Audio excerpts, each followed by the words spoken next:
Imagine você deixar seu carro num estacionamento, perder o recibo e depois de beber todas você não lembrar mais aonde que você deixou o carro. O problema é que a coisa fica muito mais complicada se você perder a limusine do Hitler. E hoje eu vou te contar como que esse carro foi parar nos Estados Unidos e como que esse cara conseguiu perder esse veículo por lá. Seja bem-vindo ao Mundo da Graxa, o seu canal de cultura automotiva, que eu conto diversas histórias sobre motores. Se você gosta desse assunto, já se inscreve, já deixa o seu like e vou pedir que você, se achar que eu mereço ao final do vídeo, deixe um comentário para engajar comigo aqui. Dessa maneira o YouTube distribui mais esse material e eu consigo crescer com mais velocidade. Sem enrolação, vamos lá. Em fevereiro de 49, John Bradley entrou pela porta da delegacia de Siracusa, lá nos Estados Unidos, e falou com o sargento Arthur Case, dizendo: olha, a gente perdeu um veículo aqui nessa cidade, precisamos da ajuda de vocês para encontrar. O que o sargento não sabia é que esse carro era uma Mercedes 1943 que foi do próprio Hitler. Mas como afinal que esse carro foi parar ali? Essa Mercedes 1945 era uma das que o Hitler utilizava para fazer o seu transporte. Ela foi capturada em 1945 por tropas francesas.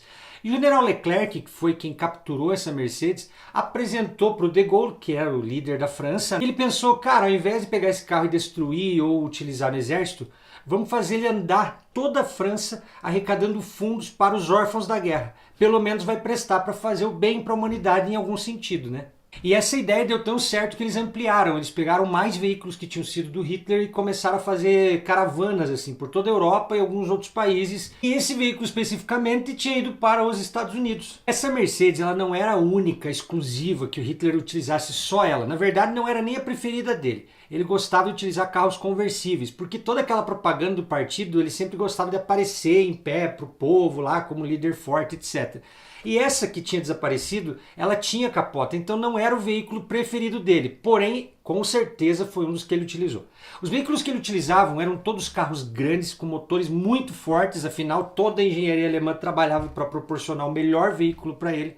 Tinha uma blindagem muito forte, combustível reserva e vários esconderijos ali dentro onde ele sempre conseguia ter uma pistola na mão caso ele fosse emboscado ou alguma coisa assim. Entre 8 e 11 de julho de 1948, esse carro ficou exposto num museu, numa espécie de showroom. E junto com o carro tinha ali uma pessoa que entendia tudo do veículo para falar ali às pessoas, aos visitantes, né, sobre a engenharia do carro, em que lugares que ele foi utilizado, enfim, tirar as dúvidas das pessoas que iam visitar a exposição. Dentro desse veículo tinha ainda 3 estátuas de cera representando o motorista particular do Hitler, o próprio Hitler e o Hermann Göring, que foi um dos caras do círculo mais íntimo do Hitler ali, um dos militares mais próximos dele, que mais mandavam ali na Alemanha. Só que isso no início da guerra, né? Lá, finalmente, quando eles começam a ver que a guerra está perdida, eles acabam se tornando até meio que inimigos. Mas isso aí já é outra história. Quando essa exposição termina, eles ficaram com medo que alguém pudesse invadir o local à noite e depredar tudo aquilo, tanto as estátuas quanto o veículo. Afinal de contas, gente que não gostava do Hitler não faltava. Então, com medo que fosse depredado, eles decidem mandar o carro para outro lugar. Assim, esse carro foi parar no estacionamento do Ryan Brothers. Eles chegam com esse veículo no estacionamento e eles dizem para o Ryan: olha, coloque esse veículo num canto bem escondido, atrás de caixas e tal, e em hipótese alguma você libera esse carro para alguém e não diga para ninguém que ele está estacionado aqui. Por questão de segurança mesmo, né? Havia o risco mesmo de alguém querer, sei lá, botar fogo no carro, coisa assim. O Ryan ali, que era o dono, falou tranquilo. Deu para eles um recibo de 38 mil dólares pelo carro e 12 mil pelas estátuas e ficou certo. O carro só seria retirado dali com o recibo na mão. Até lá o carro ficaria guardado e escondido. Só que esses agentes que deixaram o carro lá, eles perdem o recibo, esquecem completamente o nome do lugar que eles tinham deixado. Você lembra que eles tinham dito pro Jack Ryan para ele não contar para ninguém onde que esse carro estava? Então, você estava procurando um carro que você não tinha a menor ideia de onde estava e você poderia bater em qualquer estacionamento da cidade, que a pessoa que estivesse guardando ele jamais ia dizer para você que o carro estava lá. Então eles entraram num contrassenso, numa situação bem complicada. E nisso se passaram meses assim, e nada deles achar o carro, até que eles pensaram: bom, vamos ter que procurar recurso, né? Vamos procurar uma delegacia e contar essa história aí meio caótica. E quando eles chegam lá, ele diz pro delegado que ele não lembrava o nome, só que parecia com Ryan, alguma coisa assim. Imediatamente ele lembrou do Ryan Brothers. O delegado então liga para o estacionamento e o John Ryan atende. Como era a polícia falando, o John Ryan confirmou que de fato o carro estava lá guardado. Só que ele não estava muito afim de liberar o carro não. Ele disse: olha, primeira coisa, vocês me devem 200 dólares, porque esse carro ficou aqui 7 meses. Então vocês têm que pagar por isso. Segunda coisa, Eu só libero o carro daqui com o recibo na mão, conforme eu combinei com os caras. Se não tiver o recibo, nada feito. Complicou. Sabe aquela coisa do prédio pegando fogo, você não deixa o bombeiro entrar porque ele não está liberado na portaria?